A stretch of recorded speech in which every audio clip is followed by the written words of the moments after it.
I think because Raymond and I had both come from other countries. We were immigrants. We came here in 1983. Raymond from South Africa, me from the United Kingdom. When we came here as immigrants with a suitcase each, our goal was to pursue the American dream. You know, this idea that entrepreneurship and hard work could really deliver the greatest opportunity. So when we came here and we established the International Dermal Institute, and it was successful, and then we launched Dermalogica in 1986, and we already had then hundreds of students that had trained with us that were ready for the product. When we launched the product at the first trade show, we had students coming up with a check for $1,500 in their hand and handing it to us. And I remember saying to several of them, well, I haven't even shown you the product yet. We had testers of the product. We couldn't afford to do the whole run, so we had testers. And this was January, and we were going to deliver the full run in March. And they said to me, it's okay, Jane. I trust you and Raymond. And if you're in, I'm in, and I'm in. And I just felt such a rush and a huge responsibility, and that just cascaded. Our first year at Dermalogica was like a whirlwind. I mean, we were working every hour. I don't know how many hours a week we were working. We were just working to keep up with the demand. And we realized quickly, within a year, 1987, we were getting requests from overseas, from distributors that said, I've heard about your product, I've seen your product, I was on vacation in America, my sister lives in San Francisco, I want to be involved. We weren't deterred about going international because we'd come from international markets.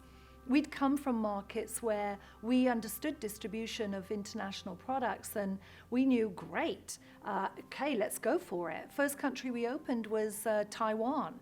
After that, Malaysia. We were going throughout Southeast Asia. I spent 3 months training throughout Southeast Asia. I was training everybody that would sit still long enough for me to teach them how to use the product.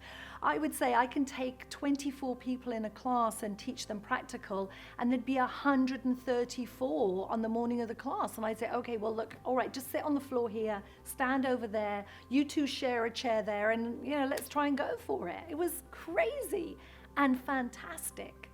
We launched in Australia before we opened in New York, for very good reason. The Australians already had a fantastic, good training program. We had a ready-built market. New York State didn't even have a skincare license at that stage. So our opportunity, oftentimes overseas, was quicker and bigger than here in the United States.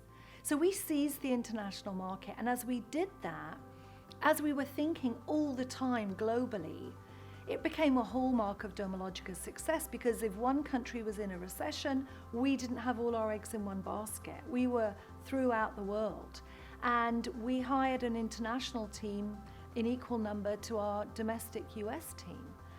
And I also believe, because we had this mindset, this vision of a global tribe of skin therapists, of Dermalogica being a democratized brand, being a brand that would be embraced globally. It was non-gender specific. We purposefully didn't make the product pink and gold, or make it at all gender specific to women. The name Dermalogica, it was this hybrid between a pharmaceutical product and a skincare product. It felt quasi-medical. It was all purposeful, and it translated perfectly in every market. And so because of that, we were able to spread quickly. And as we did that, I saw firsthand the inconsistencies of opportunities around the world, especially for women. And that kept coming back to me and coming back to me. And I kept realizing, when I would teach in countries where women had so many fewer opportunities than the opportunities that I'd had growing up or in my career, I was just determined that somehow we were going to be able to impact that. I realized that there were women that were not in our industry that also would have no hope of having a chance of a career like ours. And all of that bundled together and cascaded in our 25th anniversary, where we decided that we were going to do something about it. We had a global footprint, we had a platform and a voice. And in 2011, in January, for our 25th anniversary of Dermalogica, we launched our program Fight, Financial Independence through Entrepreneurship, which has now embraced also financial independence through education. because that's the crux of what made us successful. Education and entrepreneurship. Education of the skin therapists that work in a salon, entrepreneurship for those therapists that want to own their own business. And we know how to do that. And so we made a commitment that we're going to roll out our support, our funding, and our knowledge to women around the world who want to start and grow their own business.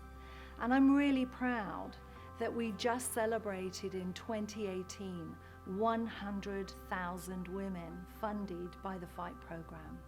And now in 2019, we're rolling out into the education piece in our industry. So that idea of total world domination of professional skincare took a lot of unexpected turns, but the greatest turn it took, that early visualization, was not only empowering our industry to be more successful, but using our industry as a blueprint for how women around the world could realize their own financial independence. And for me, it's probably one of the things I'm the most proud of. That and daily microfoliation.